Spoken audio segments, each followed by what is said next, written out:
record. Oh, you don't? All right. Well, let's get that going. Well, hey, everybody. In the meantime, we will give me 1 second. How do I do that? Well, what I'll do, I'll send you the recording that's here. So welcome, everybody. Hey, it is Hump Day, Wednesday. Thank you all for stopping in. I think this is as we get going here, and it says we're live, guys. So I'm thinking we're live, and the world continues. So everyone, as we get rolling in here, and I can see us here, so that means we are good to go. So favor upon us all. Thank you all for stopping and listen. The most valuable thing that you possess, you could actually say you own, is your time. It's how you spend your energy. And that's why we fall under this idea that we're sovereign beings, that, yeah, you can't take that away. So I appreciate it. And I know my guests do as well. So as I like to do before we go forward, speak that favor over us all, nothing missing, nothing broken, be of service to others.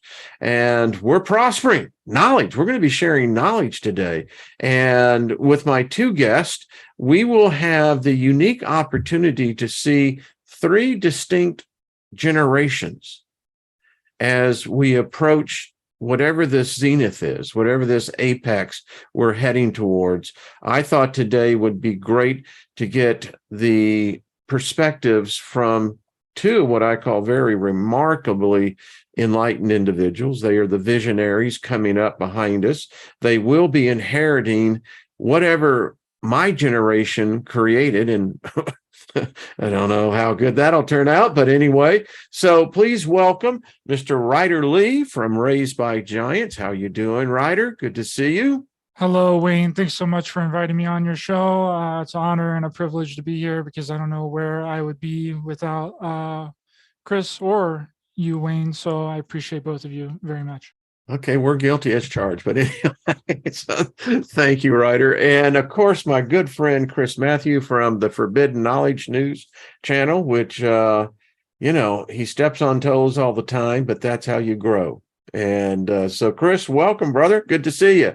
Hey, Wayne, thanks so much for having me. How you doing, Ryder? This is going to be a wonderful conversation as usual. Been looking forward to it. Excellent. I am all over it myself. And so everyone in the chat room, thank you, moderators, and everybody else joining in the conversation. Remember, we welcome all points of view. And the only thing that we ask here amongst the Soul Tribe is just be respectful. That's it. Pretty easy thing to do. So much love, everyone.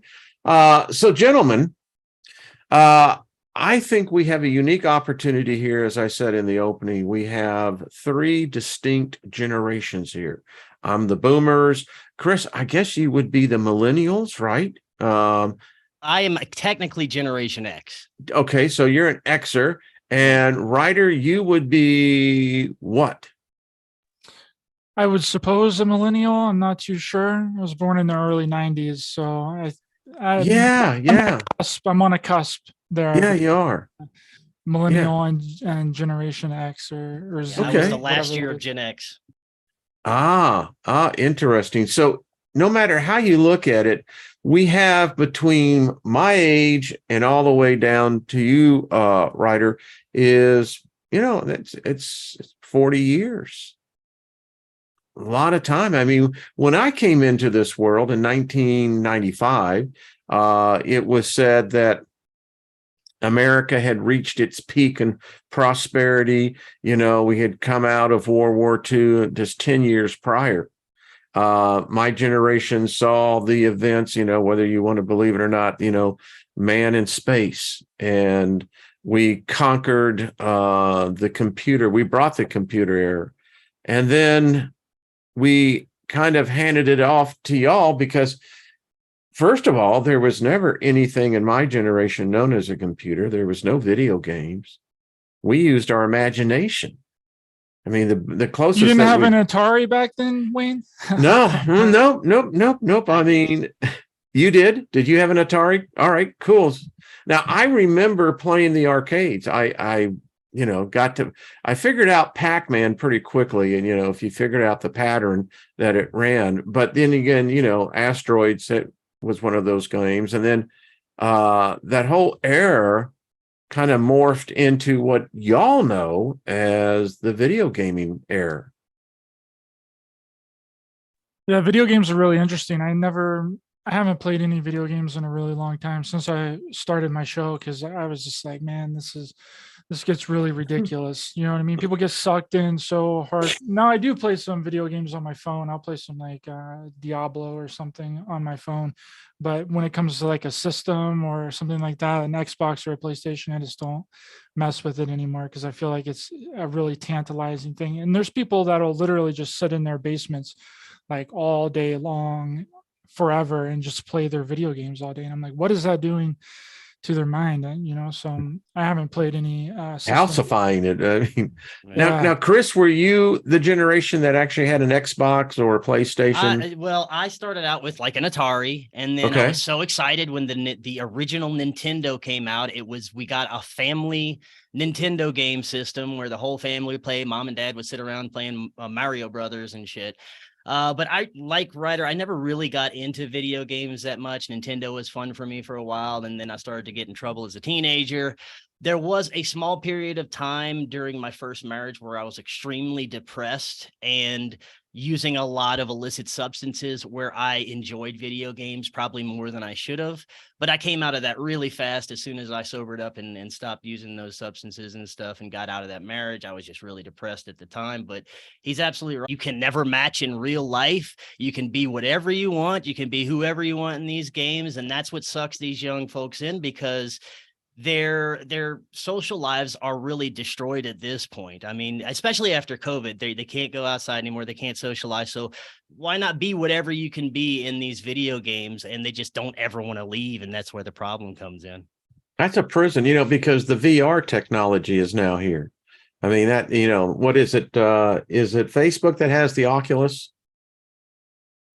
They have they're doing the metaverse thing. Metaverse, and then anyway, I read recently that in the New England Journal of Psychology that this virtual reality, we thought that the video games rewired the brain. This really confuses the cognitive aspect of consciousness when you don't realize you're in two different places, but you're really only in one. Yeah, see, I used VR back when it was first being introduced, and it kind of sucked, and it was very discombobulating. I was nauseous the whole time trying to do it. The graphics weren't even that good. So I was like, I don't think this is ever going to be anything, And nowadays, from what I hear, it's like, you can't even distinguish from real life. So it was a lot different when I tried it. And I don't think I ever want to put a pair of those goggles on, just, for the whole premise of it. Do you know who perfected the goggles and the technology to where back when I was in the video industry, that was before DVDs. I worked with Philips Electronic. That the thing that we were trying to do was to get a 1-to-1 compression ratio for video. In the early days, if you remember, with the CD-ROMs and what have you, we were at 31 ratios, and it was due primarily to the limitation of storage data. But if you look at this, and it's interesting, the industry that helped perfect what is now being rolled out to the consumer was the adult industry, the porn industry. Won't be long until we're having sex with robots. In Japan, that is actually the becoming the social nomenclature, the norm for many what we would call childbearing years for males and females, is that they've got robots now. But like I said, they make even the online sex better than they could ever imagine in real life. So why would they want to go out with the real girl when they can have a robot who will do anything for them and make them feel better than a human? So that's what that's what we're coming up against now. And I was thinking about the storage problem. We're always looking for more storage, more data.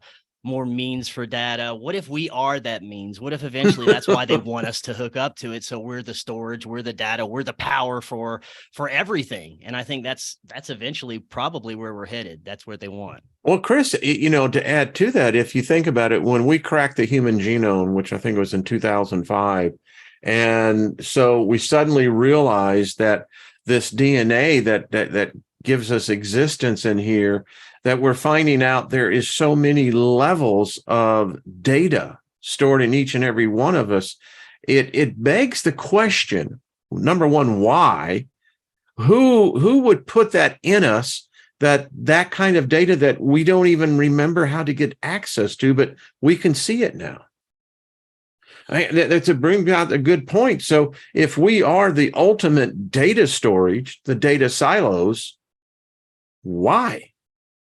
Well, then how much can we handle, Wayne? How much of that can we actually take on? We're already getting hit with so much information overload, and something is polluting our memory on this planet. People can't remember things that happened last week, right? They can't remember things that happened last month, let alone 5-10 years ago. We have a very short memory span. So then that begs the question is, if we are this source, if we are taking on all this data, how much of it can we actually handle? I don't know. Based off of what we see in the world, I don't think very much, right? People have a hard time comprehending things.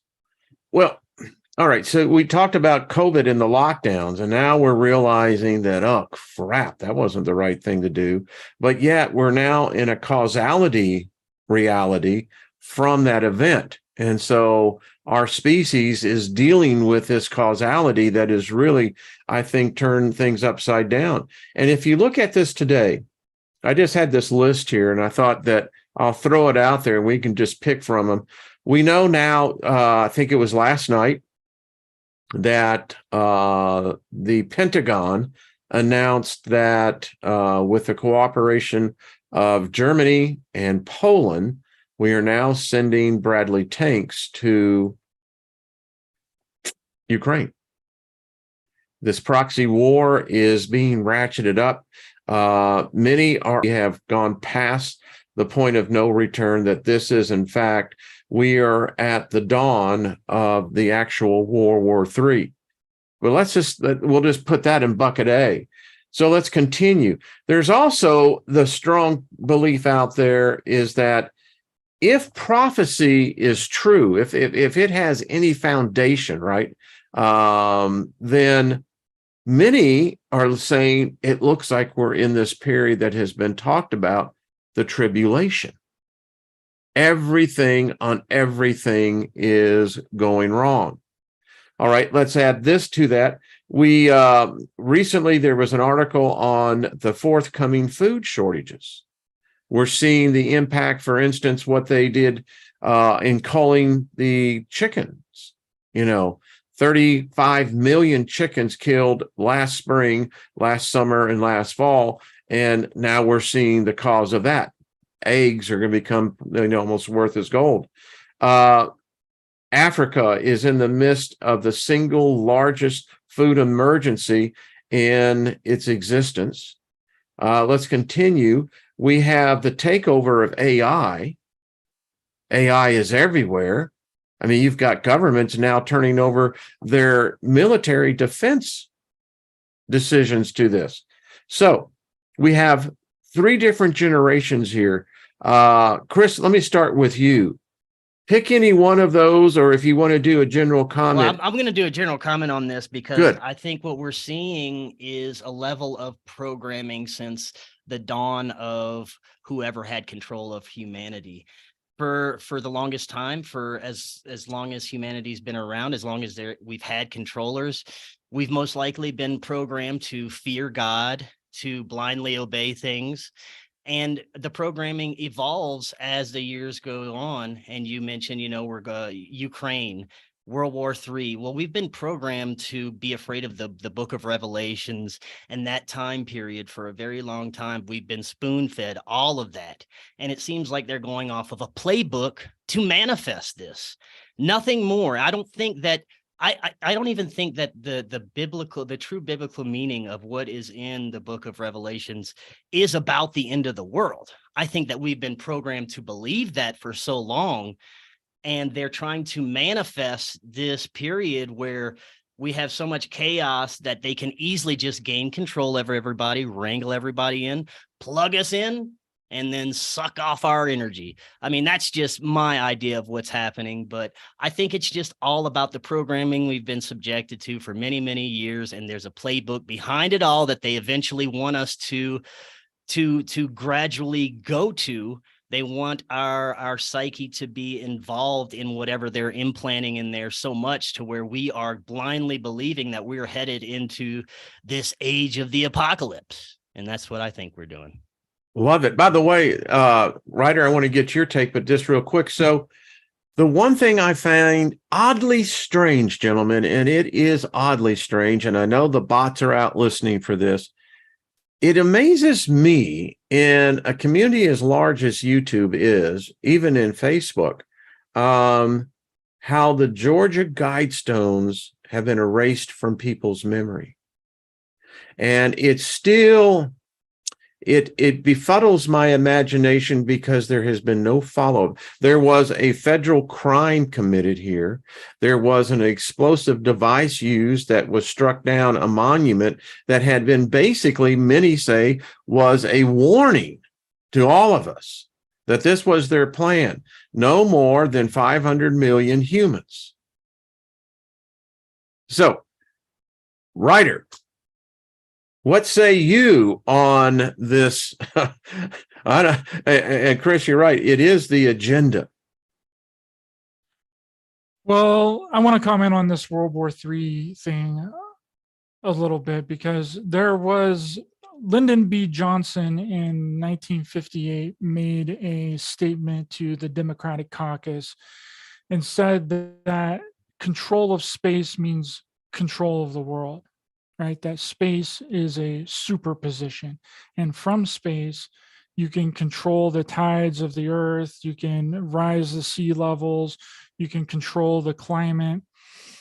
And then 3 years later, in 1961, the Air Force started a Strategic Control Command, which is called Project Looking Glass, or the Operation Looking Glass. Now, the super soldier community and the SSP community and asset community has taken that term and made it something that it's not. They've turned that into, being able to see into the future, see into the past, and all that with this looking glass technology.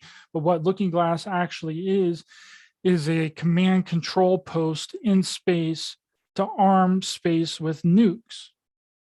Right? That would be the superposition that Lyndon B. Johnson would be talking about. Like, being able to launch nukes from space, right? And everyone's talking about nuclear war, and that Biden wants this nuclear war in exchange with Russia and Ukraine. And it's just interesting when you go back through the history of this, and you're looking at the Manhattan Project in the mid 40s.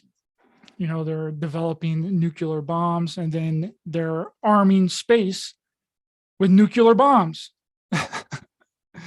Right? So it's really interesting when you look into that and you see that would be the perfect position to have weapons in space, right? Not just on the ground in case of a nuclear attack or a nuclear exchange, but just be able to bomb us directly from space. It's interesting you mentioned that. We had something on the television, and they had a segment from a retired general that was during that period of time when we were really tense between Russia. Everyone was, the Reagan era. But here's what he said. And what we found out years later, when Putin came into power and supposedly, disbanded the KGB and the files were released, it appears that there were craft, saucer-shaped craft. They were over virtually every storage silo in the United States, Britain, they say Russia subsequently.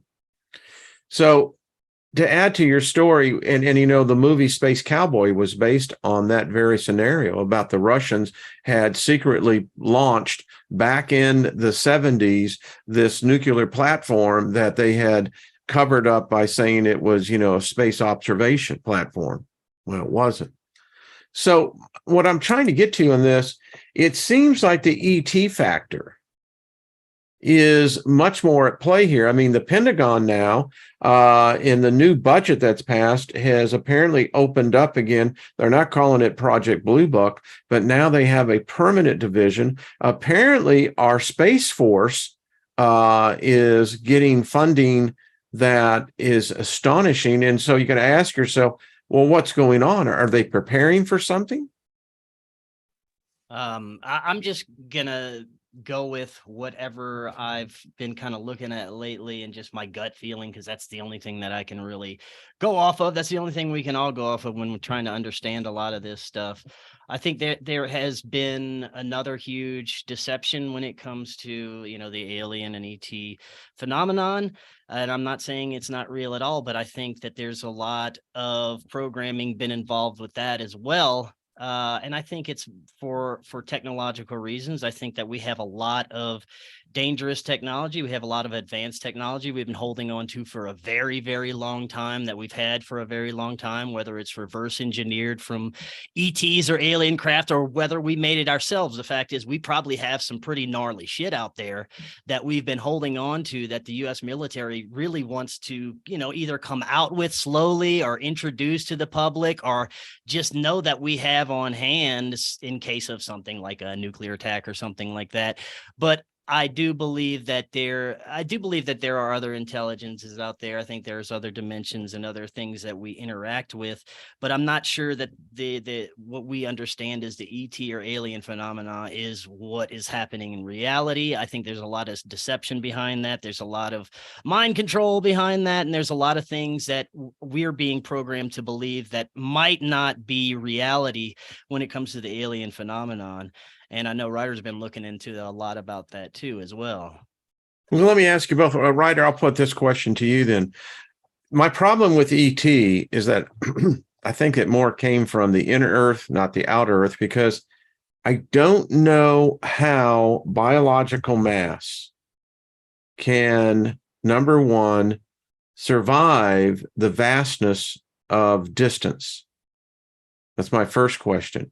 Because if you're telling me that they have advanced to the level to where they can move physical matter in the matter of a blink, okay, that's fine. But I'm not sure how that's doing. So, Ryder, do you think that this is a foreign intelligence consciousness that exists in our galaxy or even our universe? Or is this, as those of us in the occult realm believe, that it's probably more dimensional than it is physical? Yes, I've done a lot of study and a lot of work into this, and my conclusions are that anything that is physical in our reality, any UFO, any physical ET or physical alien, is us. And anything that's non-physical, like a contact experience, where you meet a supposed ET in your dream state or in an altered state of consciousness, that's a consciousness phenomenon. I don't think the UFO phenomenon and the ET phenomenon are even connected, right? I think those are completely two separate phenomenons that has been lumped together in the same category. Because when you go back and you look at the history of UFOs, you'll find that it came from our technology that we created here on the planet. Walter Bosley has done a lot of work and written several books about this. The Sonora Aero Club in Northern California in the mid 1800s were developing what were called airships.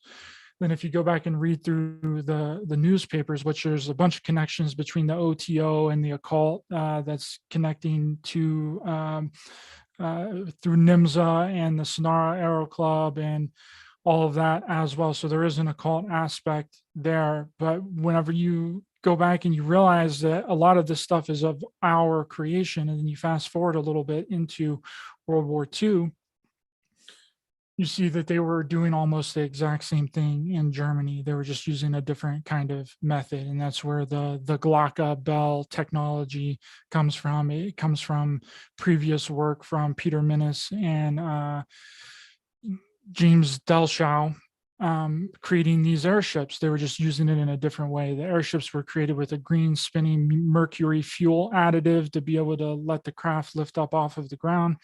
And the Germans were using a red spinning mercury fuel additive in their the Glocke bell technology. And then after World War II, all of these events start happening, right? You have the Roswell event of 1947. You have the Washington Flap event of 1962, I believe, or 61. I'm not sure. I'd have to look it back up again. And then the Kecksburg event of 1965. And then we go to the moon in 1969, right? And then the abduction phenomenon happens, right? Betty and Barney Hill were abducted in 1961 as well, right? And the thing about the Betty and Barney Hill case is that the first statements from Barney was that it was the military that abducted them. His first 5 or 6 statements was that he saw military officers, military personnel. It was a military craft. And then after him and Betty got regressed from the regressionist, the hypnotherapist, they changed their story to it being aliens, right? To it being ETs, which is highly suspicious. I don't believe in any hypnotic regression. I think it's all nonsense because you get really leading questions. People can change their mind, right? And that was either an influence from the military or a 3-letter organization to get them to change their mind surrounding, because if it is the military and they come out and keep saying that it's the military, then that's a problem, right? That's a problem if it's the military. So the easiest way to cover that up is to switch the narrative and make them believe that it's ETs that are abducting people physically. Right. So when you look at the history of all that stuff, now there are, when people are debating me on this, they'll talk about, historical text, biblical text, and stuff of advanced craft. They'll bring up the Vedas and these supposed ET experiences like the book of Ezekiel, the book of Enoch, and all that. But we don't have any proof that any of that stuff was from extraterrestrials, right? That could have just been a highly advanced human group that was doing that, right? I think if ET exists, it's us. They are us. They are genetic cousins. They are genetic brothers, and they're out in space, right? I don't think that any physical ET that is on the planet is an actual extraterrestrial. I believe that they are either from the planet, like you mentioned earlier, inside of the planet, which makes them terrestrial, does not make them extraterrestrial, or they are a genetically engineered species that has been back engineered from something else to go out and do the military's work of abducting people. Okay. I want to throw something else out there that we can chew on here. Just another possibility for the nature of this reality. I've been looking at this a lot lately, and it resonates with me, although there's no way to prove any of this stuff. I've been looking at the possibility that this whole reality is some sort of manufactured, simulated, holographic reality that possibly we are in control of on the outside. We're like avatars in here. We're trying to grow and grow our consciousness and spiritually advance. And we set this whole thing up for ourselves. And that would explain a lot of paranormal activity. Maybe it's part of the program. It's part of, what we're here to learn. Maybe ETs are part of the program. And the other option is that it is still a matrix or a program or a simulation, but it was hijacked at some point by archonic entities, by evil spiritual entities that keep us trapped and reincarnated in this space and keep us coming in. And what these contact experiences are, either us, our spirit or our soul from outside this simulation giving us direction, appearing to ourselves as extraterrestrials because that's what we can best understand, I've just been toying with these ideas lately. I've had a few guests to discuss this, and it's very intriguing to me, and some of it resonates with me a bit. So that's just another option I just wanted to throw out there. So let me ask you too about, because when we talk about technology, I was part of the birth of the internet, defining what the internet was going to be on a B2B, B2C, it doesn't matter. But one of the things I've been acutely aware of, and that was because of me presenting at investment conferences, is that there seemed to always be something. You couldn't put your hand on it physically, but there was something driving this technology, new ideas. I mean, the entrepreneurs that I knew, we were all getting downloads. I mean, I invented 2 payment systems, and these kind of things were unheard of. But here's my point. So we have one aspect of the physical aspect of something going on, some sort of technology, but then we have this unseen factor, and we refer them to angels, demons. But what if, let me ask you, do y'all both believe that we possess physical souls, that we are spirit beings? I do, and I believe I have communicated with what I understand as my higher self as well. But that's just my own experiences. Ryder? I think that we all have a consciousness, and that consciousness is, I think the soul and the spirit, or whatever you want to call that, is the foundation for the consciousness. Because if you don't have a consciousness, then your body cannot be animated, right? You can't be, walking around. So does the soul go along with the consciousness? Does the spirit go along with the consciousness? Possibly. I mean, it would kind of have to, because then what would be the point of having a soul or a spirit without consciousness? It's interesting you bring that up. Tomorrow, please join me. So I'm going to lay out for you how we die.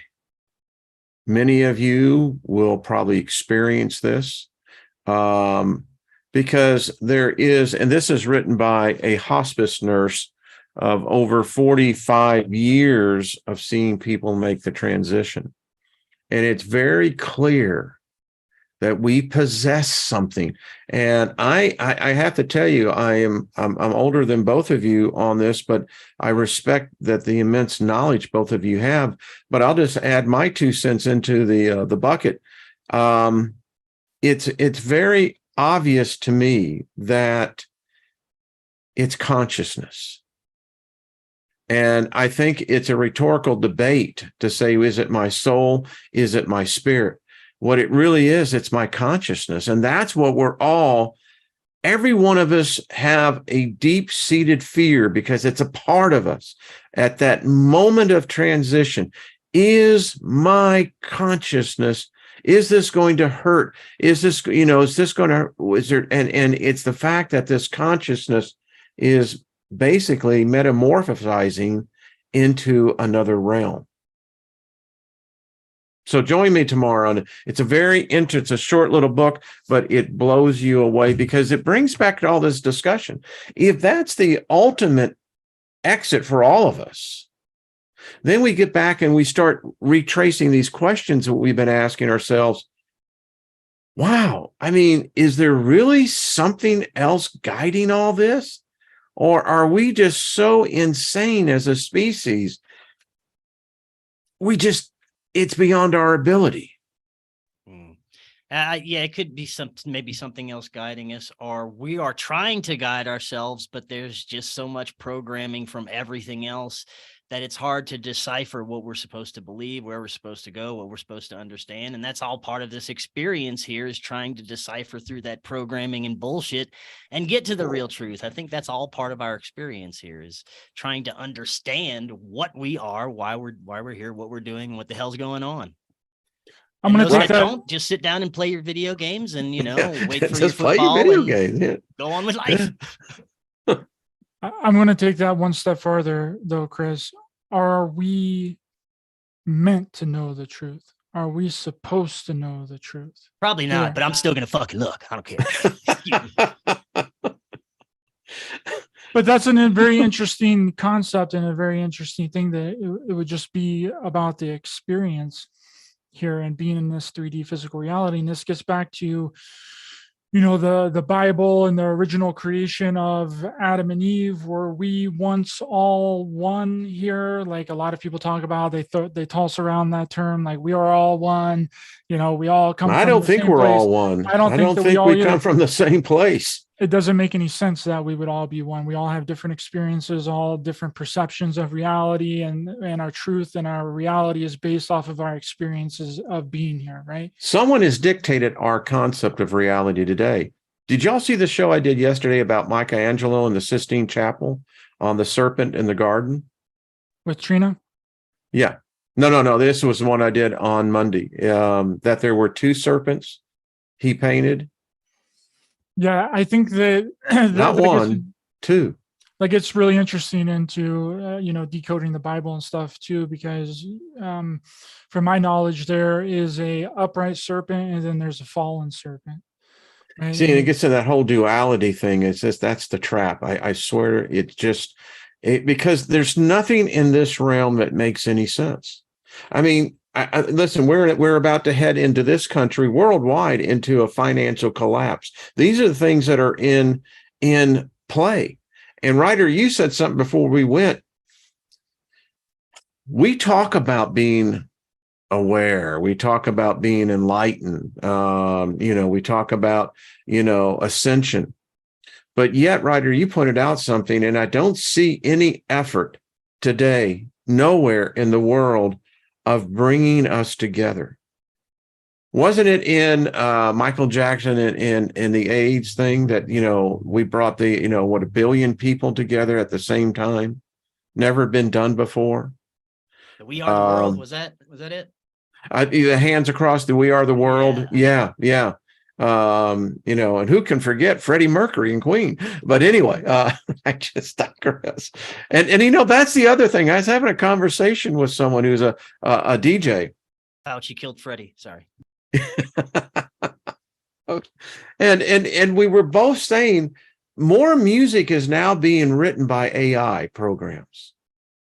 And then humans are just merely singing, what the AI is putting together. And, we were both commenting all the rock and rollers are dying.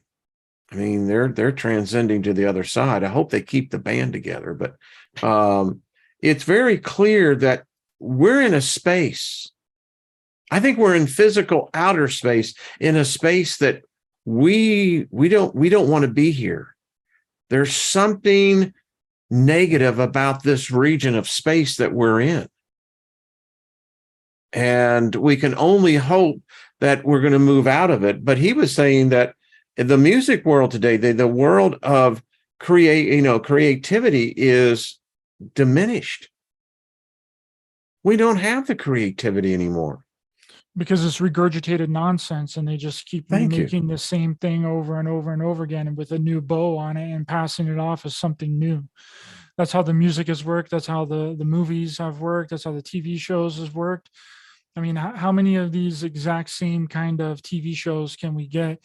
But I think that they're doing that because it's kind of proven to work. Now, that doesn't mean that it's a good show. Like, they just keep doing the exact same thing. I mean, how many zombie movies have become a formula? Good word. I like that. And they've done that on purpose, because they know that it's going to generate income, because it's been proven to work in the past, right? Okay, you hit something, Ryder. I'm going to inject it because it immediately in my mind when he said it, bingo. You see, I've been examining this realm more and more because I know that the eventuality, even if I live another 3,000 days, that's 10 years, that the exit is inevitable. And as I examine my place in spatial reality, if I'm looking outside, looking in, you said money.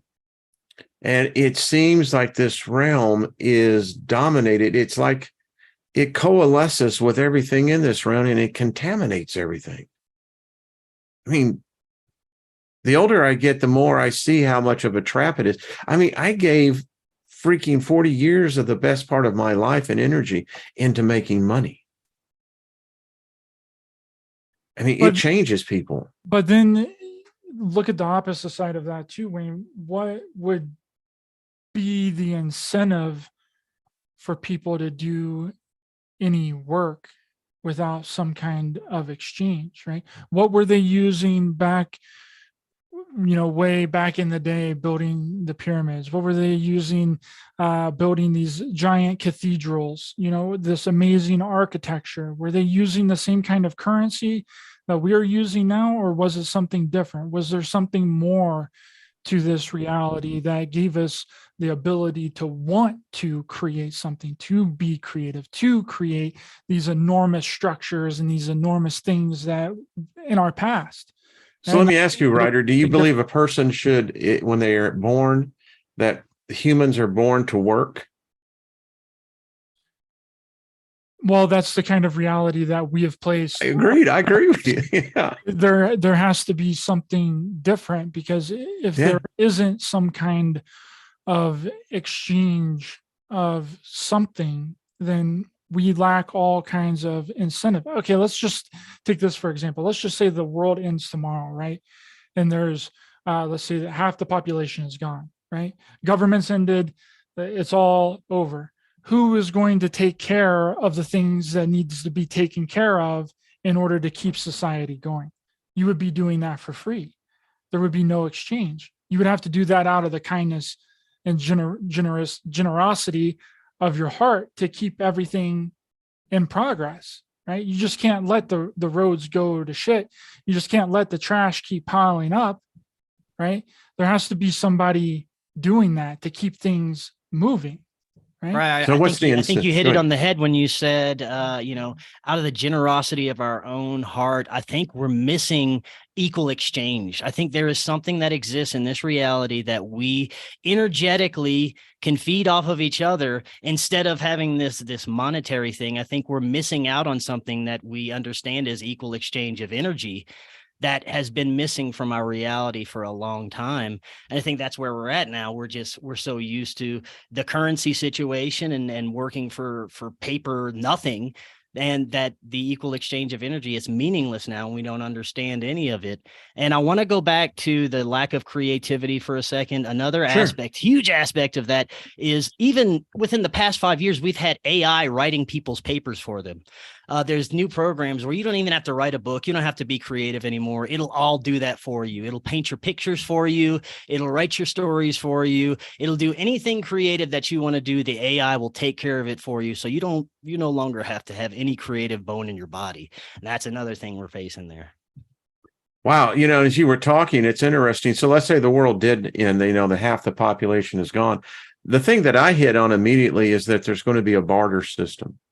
And if you take the Bible, for instance, which is the foundation of many belief systems and government systems, even our financial system, our currency, right from the get-go, there is a sense of value, currency, because, Abel brought 10% of the harvest of the animals and Cain brought his 10%.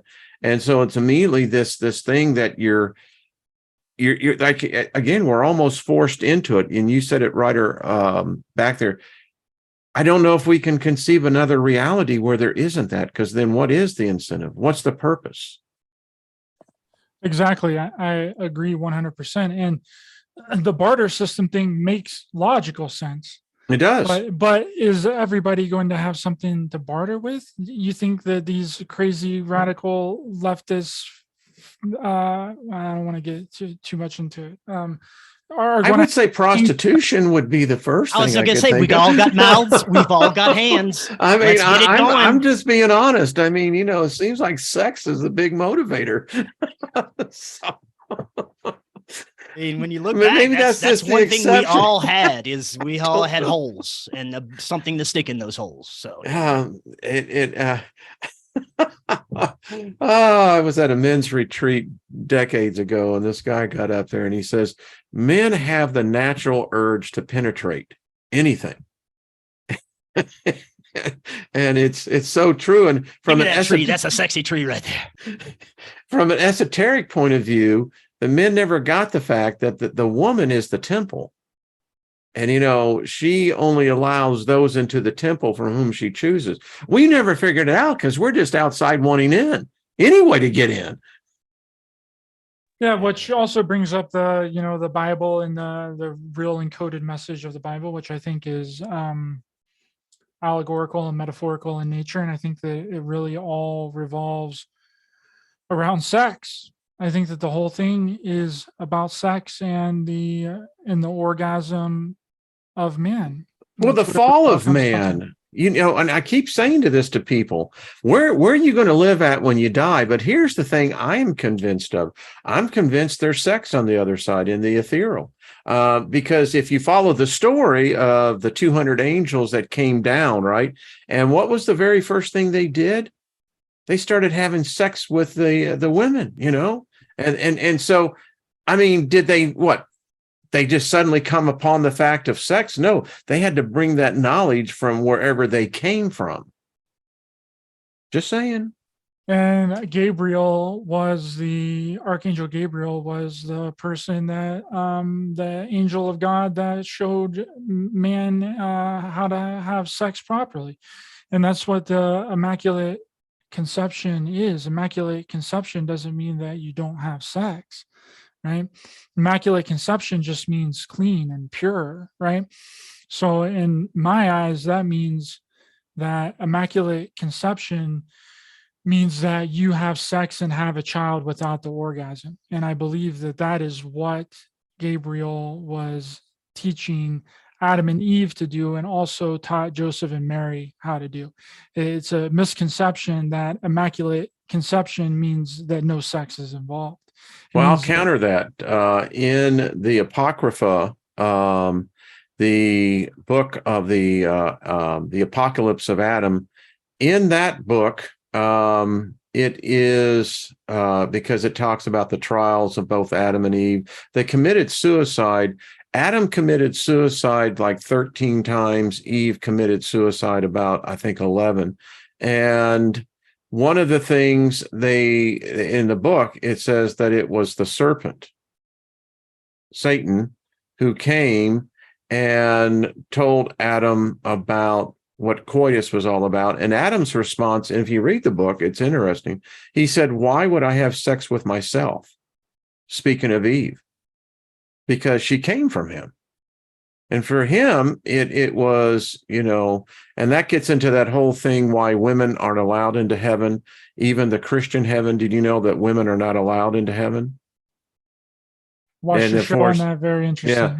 So anyway, getting back to that point, so it was Satan, who was actually taught them the whole process. So it's interesting. We have the Gabriel story, and then we have the serpent who comes in and messes with, man and woman all the way through. So if you believe that. Yeah, I think there's a huge aspect of sacred sexuality that we're missing in our modern times. And I have a whole series on sex for a magic. very long time, we've probably been missing a lot of the aspects of this. And like we were talking about earlier, we've been programmed to view sex in a certain way, to use it in a certain way, just to be using it as a pleasure. And we've lost all our understanding of the true powers and energies that can come from these acts. And we just use them as just these shallow things to express, whatever to each other, but it's not the true nature of the way these acts were supposed to be expressed. And that's another huge problem with where we're going with transhumanism, feminization of men, masculinization of women, all these things that they're trying to alter within us. Well, let's get real. If you take the sacred books, the Bible, the Quran, even the Talmud, sex is forbidden. I mean, the Greek mythology belief was sex was only allowed by the gods. It was, that ambrosia. Yeah. Because go ahead, Ryder. That's good. I love what the people are saying in the chat room.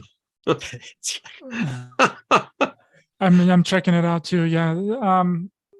It's really interesting, looking at like what you said with all of the different religions and how it revolves around sex, and that sex was just meant for the gods because it was a sacred thing. And I think that when the orgasm got introduced, that was the fall of man, and that was the kicking of Adam and Eve out of the garden, which the garden isn't in our 3D physical reality. The garden is in Yasad, which is the fourth dimension, is considered the fourth dimension, which is the realm of thought, ideas, and beliefs. It's a non-physical I dimension. call it a holodeck.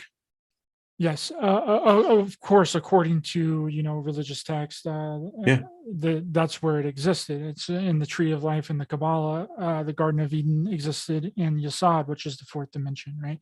And whenever the orgasm was introduced to man, introduced to Adam, that whenever they ate from the fruit of knowledge of good and evil, they became aware of the orgasm, and that's what they were kicked out of the Garden of Eden for. And then they gave them the ability to reproduce on their own without the knowledge of God's angels directing them in the way that they should be having sex. And there you go, sacred kind of sex. God's angels guiding them, telling you they're all over it. The Liber Lilith was the one that where in that book, it's very interesting because a true witch, a true wizard, and a witch can also be a man, although it does mean wise woman. If you can get at that point in your mind and in this sacred act of which it is, particularly where sacral sex magic is concerned, it's that moment where the rhythm, the vibration reaches that pitch that it literally rips the fabric of space-time, and it's accumulated into that brief moment where that charge is thus put into what we would call the sperm and the cell coming together. It's very powerful. If we ever grab a hold of that as a species, we will become the gods. That makes me wonder if the orgasm was introduced as another way to siphon energy from us. I mean, look at what's happening with pornography these days in the younger generations, and even everyone that's hooked on pornography. The amount of energy coming out of people whacking it every day from porn's got to be colossal. So, I mean, that's another aspect that we got to look at. Are they harvesting our sexual energy from this? Oh, hell yeah, they are. I mean, were y'all ever fans of Star Trek Next Generation? I watched it because my dad watched it. But okay, there was an episode where Data went back to San Francisco, back right in the late 1800s, met Mark Twain. Anyway, there was a race of beings that would come and feed upon humans, and in this case, they would take their physical aspects of what we would call their soul or their conscious. But the thing is, they had like straws that were into us, and that's what succubuses do. I related to people the other day in my show. I only had one sexual encounter with what I do believe now was a succubus. And that's what they feed off of. It's intense energy. And you're right, Chris, there should be more talked about this, because the harvesting of the addiction of what's taking place here is if we could fully grasp it, it would freak our species out. Well, another thing that we talked about on our last show, Wayne, is that they've really screwed this whole thing up hardcore by circumcising a majority of the population. Oh, hell yeah. That has completely destroyed the connection that we have to a higher power, and really destroyed the sexual act in a whole, because you're in a hole. Did you catch that? That tells me why the God of the Bible is not the true God. I mean, if he created a man in its perfect form, then what the hell is the circumcision about? I mean, come on, that ain't right, man. I mean, what are you saying? So afterwards, you went, "Oh shit, man, I didn't mean to keep that like that." Well, and it also screws up the connection that you have with your partner, because without the foreskin, you've basically cut your connection to that. The fluids are meant to mix in that way, and that's what forms your bond and your connection It to your forms a partner. seal. It does, literally. Now, I know this may seem a little, mature, but that's all right. It affects us all. I mean, who are we kidding here? It's like, always when I used to be in church, it was always amazing to me how how people could point out the sins of others, like, oh yeah, can you believe they did that? And I knew specifically. I'm going, anyway, I digress. Yeah. And I'm sure that over the years, the making of a lot of these sex acts is so taboo and getting so strange and weird with it. It gives people this sense of kind of guilt and charged sexual energy that it changes the energy that comes out of these acts into something that is no longer probably as natural as it once was. We have all these introduced feelings and emotions that aren't natural from sex, and also we have this kind of guilt associated with it, built out over the years. We're not supposed to have sex, this act's bad, this is nasty. You all these things that go into our consciousness that feed on the fact that we don't understand our own sexual energy. And there's the embarrassment factor has to play into the energy that comes out of all that. And I think that's another thing that is ruining the sacred sexual aspect of us. I had a seer, she told me once that there is a race of beings. That's what they do. They harvest that because humans realize we can actually create another life, another form like us, but there's a vast majority of that energy that's siphoned off, and it still has that creative ability within it. That's the interesting thing. It is the substance of what creation is. Now that's some deep shit. I don't care what anyone says. Absolutely. And then also when you look back at the androgynous nature of our species, because it is said that in the book of Genesis, God creates he, them, right? Mm-hmm. It says that twice. So who is them, right? I believe that it is an androgynous creation that God and the angels created, and that was the perfect specimen, because we were complete then.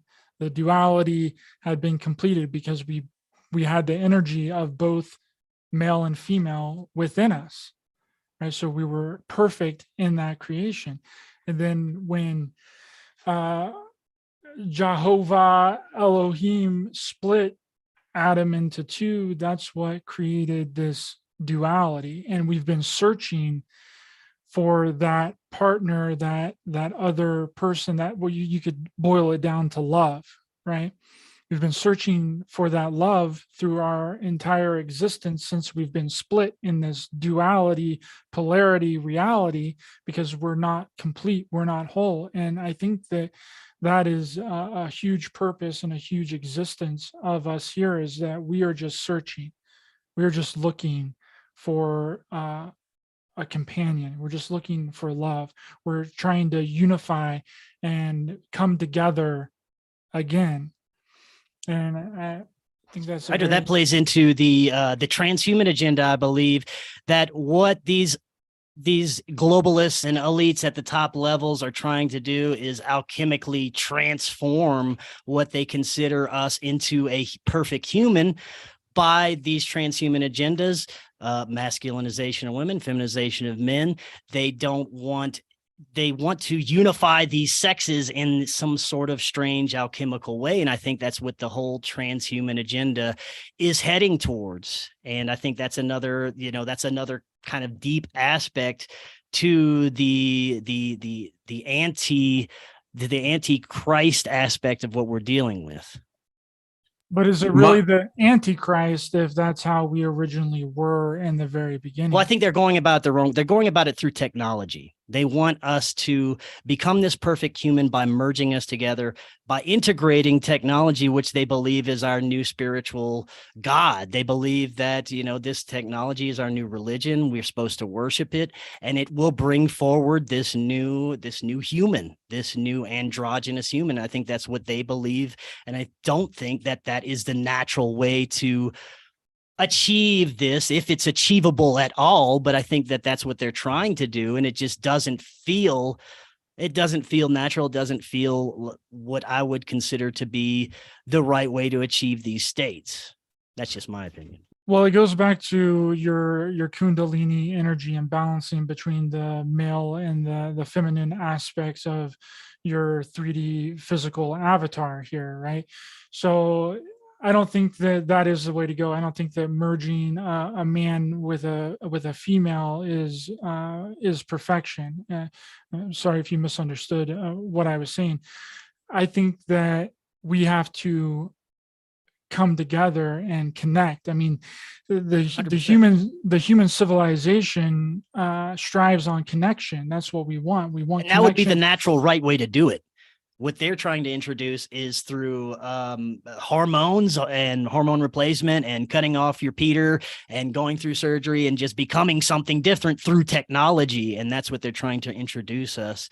But you're right that there is the real natural way to do this, to connect with other humans.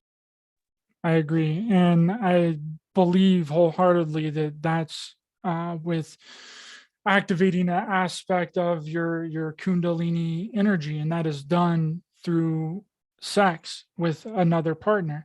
And from my understanding and my research, no one has ever done it. No one has ever been able to activate their Kundalini with a partner of the opposite sex together to set at the right hand of God. That's really what the whole Bible really is trying to explain, is that man and woman coming together creates God. That's what the Trinity is: man and woman, God.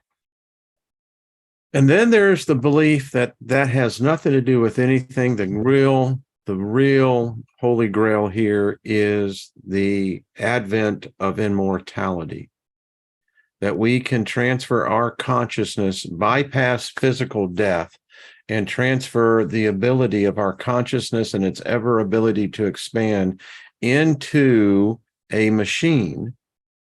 You can say that's an aspect of it. It's all an aspect of it's immortality, overarching agenda. I mean, that's what Bezos is after. That's what, Zuckerberg, they're all afraid of death.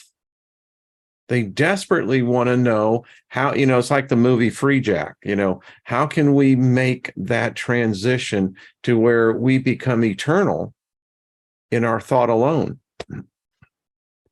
And then that goes back to the question is, is our soul, do we have a soul? Do we have a spirit? And do we have a consciousness? Or are those just separate labels that we have created in turn to explain the exact same thing? Is our soul, our spirit, and our consciousness all the same? And we've just assigned different labels and thoughts to it? Because if they're all separate and we all individually have a soul, a consciousness, and a spirit, then what's the purposes of the soul and the spirit? They're useless. It's consciousness. And if if I have a subconscious, if I'm unconscious, if I have a superconscious, I'm still consciously thinking. Anyway, well, oh man, this has been a fantastic conversation. It deals with topics of what we're going through today as a species. We're making this. That I've never seen a time where our species is in such a state of transition. I mean, I thought the long hair and the hippie, the things that we went through in the late 60s and 70s was a thing. It pales in comparison what we're seeing today. Bring back the long hair hippies. I love them, man. Peace, man. Long hair hippies and legalized prostitution in the United States. That'll fix everything. Hey, listen, and what most people don't realize, the first temple prostitutes were not women, they were males. So anyway. Yeah. Most people don't know that. Yeah, they knew what was going on. Anyway. Blowing some Ryder, minds today and other things. and let's just hope that we've kept it generic enough for everybody. But I've seen in the comments, as reading through it, that people enjoyed this conversation. I don't think I've come across one of this diversity of thought and nature of thought. I'll put it that way. So gentlemen, make sure y'all, as you're listening to this, that hit the like button, but make sure to subscribe to both of these gentlemen's channel. I've been on their channel, vice versa. And you really I've learned a lot from y'all's guests. You bring insightful, and for me, knowledge and information that helps expand my awareness. And to me, that's a sign of a good channel. Thank you, Wayne. Thank you so much. And I'm no longer really on YouTube. You can find all my stuff on Rockfin, Odyssey, and the podcast platforms. I put clips on YouTube because they don't like me there. But yeah. Yeah. And we can change that around. We got to change that because, all voices of a reasonableness should always be heard, and when I think about it, with restrictions of what we see, when these people cross over to the other side, I bet they're going to want a voice. Sorry, you can't do that. Anyway, Censored. Censored. Ryder, what do you have to say as we ease on out of this? Just thanks so much. I appreciate the time. I love the conversation. Appreciate you, Wayne. Appreciate you, Chris. If people are interested, they can check me out on YouTube at Raised by Giants, on Rockfan, and Raised by Giants, Spreaker, any of the podcast platforms. And thanks for your time. Appreciate all the. We ought to do one on Rumble, guys. We ought to do one on Rumble where we can really get into the real thickness of this thing, because we have to skate around the edges on this show. But that's something we ought to think about. Yeah, for sure. Always down, Wayne. Thank you so much. This was fantastic. Always love our conversations. All right, everyone. Much love to y'all. See y'all tomorrow. Thank you, gentlemen. And remember, be